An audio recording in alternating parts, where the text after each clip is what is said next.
ಇವತ್ತು ನಾನು ನಮ್ಮ ಬಾದಾಮಿಗೆ ಹೋಗೋಣ ಅಂತ ಹೋಗ್ತಾ ಇದ್ವಿ. ಹೋಗ್ಬೇಕಾದ್ರೆ ನಮ್ಗೆ ಸಿಕ್ಕಾಪಟ್ಟೆ ಹೊಟ್ಟೆ ಹಸಿತು ಅಂತ ಈ ರಾಜ್ ಟಿಫಿನ್ ಸೆಂಟ್ರ್ ಗಜೇಂದ್ರಗಢದಲ್ಲಿ ಟಿಫಿನ್ಗೆ ಅಂತ ಹೋದ್ವಿ. ಈ ಟಿಫಿನ್ ಮಾಡಬೇಕಾದ್ರೆ ನಮ್ಗೆ ತುಂಬ ಚೆನ್ನಾಗಿತ್ತು. ನಾನೊಂದು 3 ಇಡ್ಲಿ, 1 ವಡೆ ತೊಗೊಂಡಿದ್ದೆ. ನಮ್ಮ ಭರತನು ಸೇಮ್ ಅಷ್ಟೇ ತೊಗೊಂಡಿದ್ದ. ಆದರೆ ಇಲ್ಲಿ ಒಂದು ವಿಷಯ ಏನಂದರೆ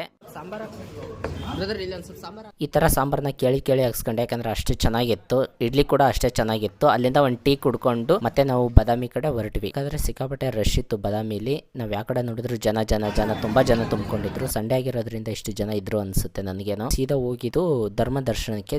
ಧರ್ಮ ದರ್ಶನದಲ್ಲಿ ಕೂಡ ಅಷ್ಟೇ ಜನ ಸಿಕ್ಕಾಪಟ್ಟೆ ಇತ್ತು. ಧರ್ಮ ದರ್ಶನ ಮಾಡಿಕೊಂಡು ಊಟದಾಲದಲ್ಲಿ ಈ ಥರ ದೇವಿ ಫೋಟೋ ಇತ್ತು. ನಮಸ್ಕಾರ ಮಾಡಿಕೊಂಡು ಪ್ರಸಾದ ತಿಂದ್ಕೊಂಡು ಆಚೆ ಬರೋಣ ಅಂತ ನೋಡ್ತಿದ್ರೆ ಜನ ಎಲ್ಲ ಸಿಕ್ಕಾಪಟ್ಟೆ ಊಟ ಮಾಡ್ತಿದ್ರಲ್ಲ, ಅದ್ರ ಮಾಹಿತಿ ತಿಳ್ಕೊಳ್ಳೋಣ ಅಂತ ಮಧ್ಯಾಹ್ನ ಶುರು ಮಾಡ್ತೀವಿ. ಶುರು ಮಾಡೋದಕ್ಕಿಂತ ಮೊದಲು ನಾವು ದೇವಿ ಹತ್ರ ಬಂದು ಪೂಜೆ ಮಾಡಿ ಅಮ್ಮನವರಿಗೆ ಅದನ್ನ ನೈವೇದ್ಯ ಮಾಡಿ ದೇವಿ ಒಂದು ಶ್ಲೋಕವನ್ನ, ಅನ್ನಪೂರ್ಣದ್ದು ಮತ್ತು ಒಂದು ಭಗವತಿ ಶಾಕಂಬರಿ ದೇವಿ ಒಂದು ಶ್ಲೋಕವನ್ನ ಎಲ್ಲರೂ ಊಟ ಮಾಡಿಸ್ಲಿಕ್ಕೆ ಪ್ರಾರಂಭ ಮಾಡ್ತೀವಿ. ಆಚೆ ಬಂದ ತಕ್ಷಣ ಈ ಥರ ಒಂದು